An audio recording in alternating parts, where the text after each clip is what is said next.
Sumainyo ang Panginoon. At sumayo rin. Ang mabuting balita ng Panginoon ayon kay San Marcos. Papuri sa iyo, Panginoon.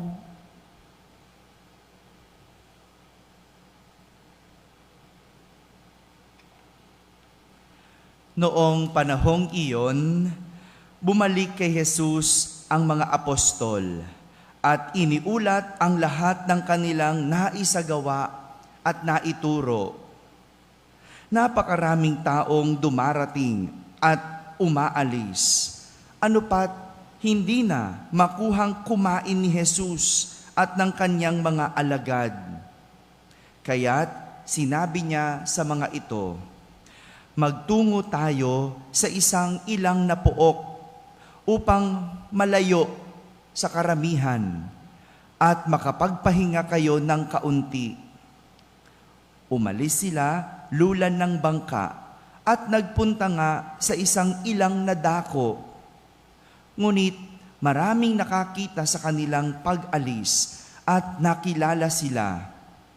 Kaya't mula sa lahat ng bayan, ang mga tao'y patakbong tumungo sa dakong pupuntahan ni na Jesus at nauna pang dumating doon kaysa kanila. Paglunsad ni Jesus, nakita niya ang napakaraming tao. Nahabag siya sa kanila sapagkat para silang mga tupang walang pastol. At sila ay tinuruan niya ng maraming bagay. Mga kapatid, ang mabuting balita ng Panginoon. Pinupuri ka namin, Panginoong Jesucristo. Magsiupo po ang lahat at makinig sa homilya. Isang magandang umaga po sa inyong lahat. Magandang umaga rin po sa lahat ng mga nasa barangay na nakakapakinig ng ating banal na misa. Sa lahat ng nasa tahanan nagsisimba via online, sa lahat ng nasa abroad, isang magandang araw po sa inyong lahat. Kasama kayo sa aming banal na pagdiriwang dito sa ating parokya. Noong Huwebes, naalala niyo pa po ba? Hello. Ayun. Noong Huwebes, naalala niyo ba ang ebanghelyo? Clue.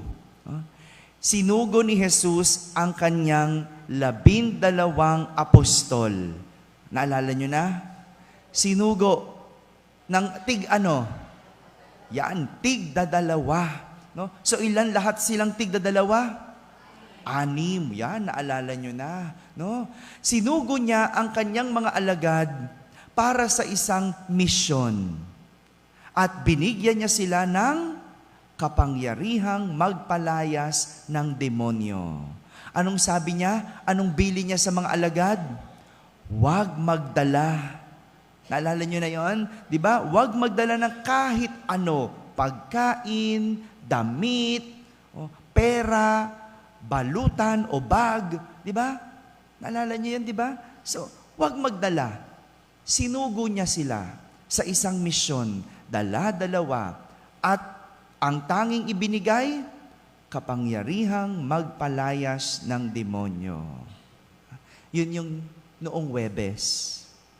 Ngayong araw na ito, ayan, ituloy natin ang kwento. Ituloy natin na nagbalik na ang mga alagad. No? Mula sa misyon, nagbalik.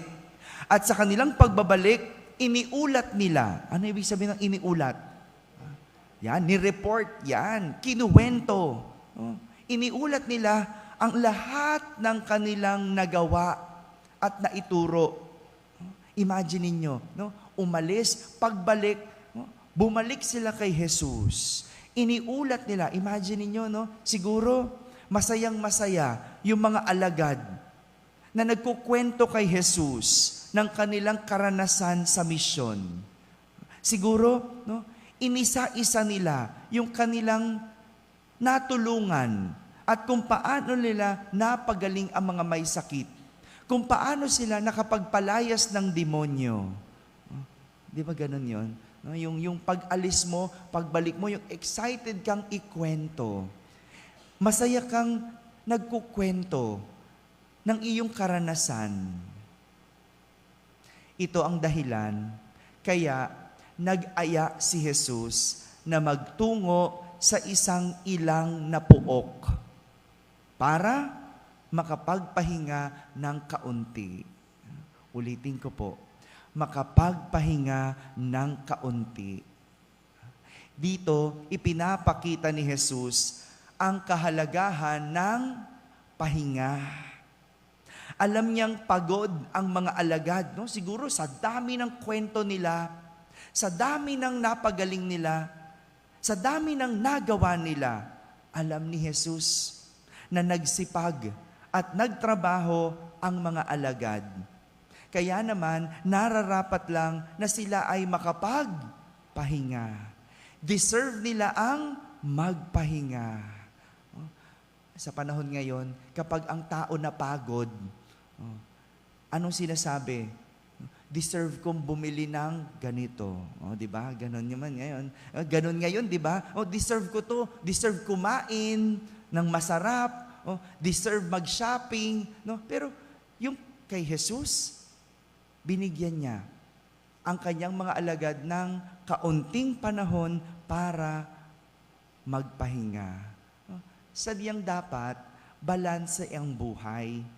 Hindi pwedeng puro trabaho. Kailangan din naman magpahinga. Tingnan mo ang katabi mo, di ba nagpapahinga na siya? Hindi naman din pwede puro pahinga. Di ba? Kaya nga ang sabi ni Jesus, kaunting pahinga. Hindi pwede rin puro pahinga. Kailangan din magtrabaho. Ika nga, anumang sobra, nakakasama. Ngunit, bukod sa balanse ng pagtatrabaho at pahinga, meron pang magandang naipakita ang ating kwento. Bukod sa trabaho, nagpahinga, meron pa. Meron pang tinuturo sa atin. Ano yon? Lumapit kay Jesus. Nagbalik kay Jesus. Pagkatapos magtrabaho, pagkatapos magsipag, pagkatapos kumayod, pagkatapos magsikap, balik kay Jesus. Balik kay Jesus. Ito yung isang maganda na ipinakita sa atin ng mga alagad. Hindi sila puro trabaho, hindi rin lang naman nagpahinga, kundi nagbalik sila kay Jesus. Ito yung maganda na dapat mayroon ang tao. Marunong ding magbalik sa Diyos. Magbalik loob sa Diyos. Kaya nga, kahit man lang isang beses, isang linggo, makapagsimba. Mga magulang, turo nyo yan sa inyong mga anak. Ako nga, bilib sa inyo na araw-araw nagsisimba. No? Alam ko naman, iba ang pakiramdam kapag nasanay ka sa isang bagay. Di ba? Iba ang pakiramdam kapag araw-araw ka nag-exercise. Iba ang pakiramdam pag araw-araw ka nagtatrabaho. Araw-araw ka nagsiserve. At lalong iba ang pakiramdam kung araw-araw kang nagsisimba. Kung araw-araw kang kumakain, alam mo ang pakiramdam kapag hindi kumain, di ba?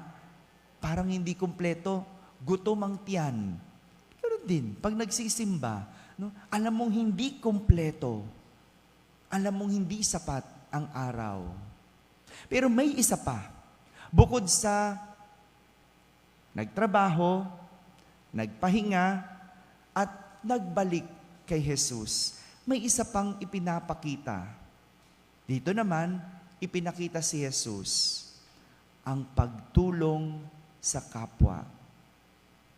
Pagtulong sa kapwa. Nang makita ni Jesus ang napakaraming tao, nahabag siya. Bakit? Kasi para silang mga tupang walang pastol. Kapag nakakita tayo ng tao at nahabag tayo, ang paanyaya sa atin, tumulong. Hindi lang puro trabaho, hindi lang puro pahinga, at hindi lang puro dasal, kailangan may pagtulong sa kapwa. kailangan tumutulong. May ilan sa atin, walang ibang inatupag kundi ang pagtatrabaho. Lahat puro na lang pera. Walang panahon magpahinga. Kaya naman sa huli, di ba, ano nangyayari? Napapagod, nagsasawa, nababurn out. Ang ilan naman, puro naman pahinga. Hindi nagtatrabaho. Hindi nagbabanat ng buto. Kaya tignan mo, walang paglago. May iba, puro trabaho, puro pahinga, walang Diyos. Meron din namang ganun. Hindi nagsisimba. No? Kaya tingnan mo, malayo sa Diyos. Kaya tingnan mo, kahit anong trabaho, parang walang asenso. No? Kasi walang Diyos. Walang pananampalataya. Kaya hindi makuhang tumulong sa kapwa. Meron simba ng simba, hindi naman marunong tumulong. Puro lang pakabig. Hingi lang ng hingi, hindi marunong magbigay.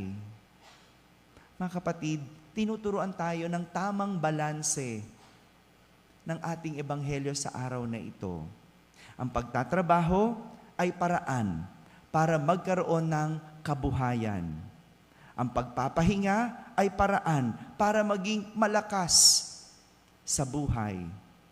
Ang paglapit sa Diyos ay paraan para magkaroon ng pananampalataya sa buhay.